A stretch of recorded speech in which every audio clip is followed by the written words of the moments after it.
I will do everything in my capacity to meet my responsibility. The question is, will you? To me, the light of humanity is not in its technical capability to enslave each other and itself, but in the calm understanding that if I am to be truly free, then I must observe your right to be free as well. If we don't, our children, for whom we hope to leave a better world, will find themselves fighting our battles in a scenario not too far off from what the great state shows. Hey everyone, January 21st, 2015. This is a follow-up to my Gray State, The Rise video. Tons of questions surrounding this man and his wife and his daughter's brutal murder. In my opinion, they were murdered. They were murdered because they were fighting for the truth. There's been a lot of speculation as to why the mainstream alternative media sites have jumped all over this, and a lot of questions are being raised with the person who filed the report stating that he found the bodies. His name was Colin Porchnow, so Colin Porchnow, and many other issues with his last name's Crowley, like Aleister Crowley, and then we have Mason, his co-producer's name was Mason. All these things surrounding the situation, I can't tell you whether or not they're just coincidence or not, but in my opinion, guys like Mark Dice, Alex Jones, all the regular alternative mainstream media shills very well could have jumped on this situation to bring about his demise. Maybe they were a part of the backdoor stories that led this man and his innocent family to their deaths. So let's just take a look at a little bit of the information that I found. This post here is coming off Canada Free Press. This is an interview with Doug Hagman, known with Hagman and Hagman Brothers. He, I guess, met and spoke with Crowley October 3rd, 2012. I'll leave the link below if you want to read the full article. Some of the main things that jump out at me is during the conversation, Hagman asked Crowley, how are you going to deal with the dangers of this undertaking? It's definitely going to have, backlash. And Crowley's response to me is just the kind of thing that all truthers would probably say. His chance to expose the corruption, people trying to destroy the country in which his daughter would grow up in, just like I have a daughter too, and many of the main reasons why I am in this truth movement is to protect her. I want a better future for her and for everyone's children, not just my own. It was during the latter part of our conversation that he made this statement. That is the most unsettling to me, Hagman said.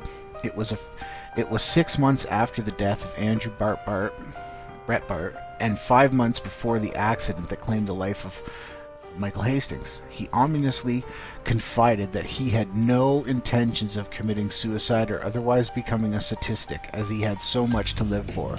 I'm not prone to suicide, he told me. So, obviously, this is being reported. He was definitely making a cry that, if I do end up if I'm found dead, come on, here's the trail. This article was just written, but he met with Hagman and spoke on his show back in October 3rd, 2012. He was warning people about the dangers of his undertaking. So now jumping over here to Pioneer Press, an article here. The same types of things going on with this is just talking a little bit about what went on before his death. All links will be left below. What really jumped out to me here in this piece of information is Allen said he had been in touch with Crowley. This is Jason Allen, a movie director. He had been in touch with Crowley about his project over the past 4 years, mostly through emails. In September, Crowley flew to Los Angeles to meet with possible financiers and producer types, Allen said, and that he seemed upbeat and positive about the project after the trip. So, Maybe he met with the devil. Maybe when he went out there, you know, oh sure, we'll give you 30 million. Let's do this. Let's make this movie happen. But really, all he was doing was he could have been signing over, you know, signing over his family and his life to the beast. Maybe the beast got involved here. That's just what I'm seeing. You know, we got to research everything. We got to check all these articles. You know, you could even find some interesting stuff in the comment section. This coming off of Scallywag and Vagabond, the same type of stuff, but this article here shows, you know, they post a few links to, you know, the Bureau of Minnesota and Apprehension Investigation. Brings up some pictures, talks about how he had all of his he had guns and fake ammunition and stuff for this movie that he was making.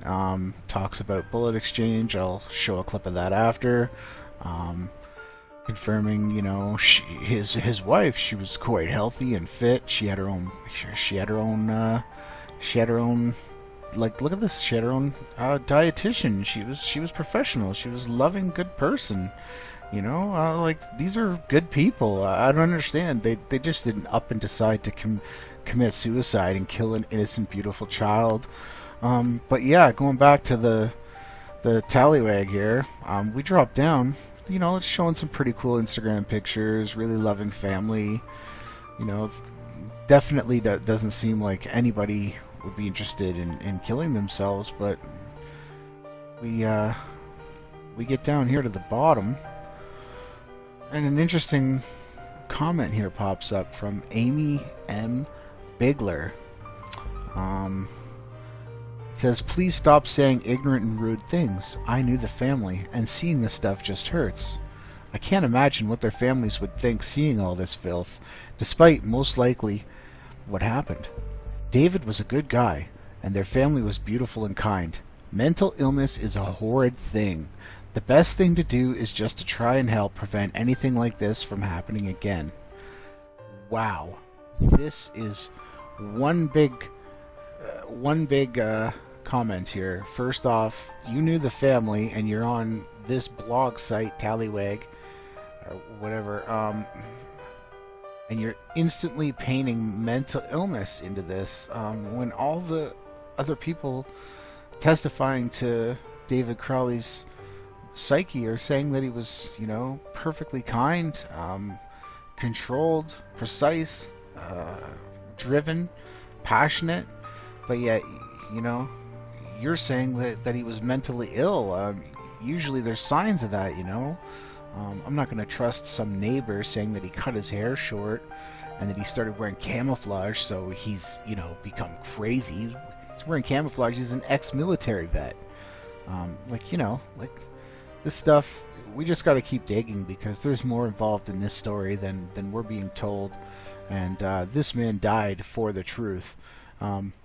We need to uncover more and more. We need to work together, because this story needs to continue.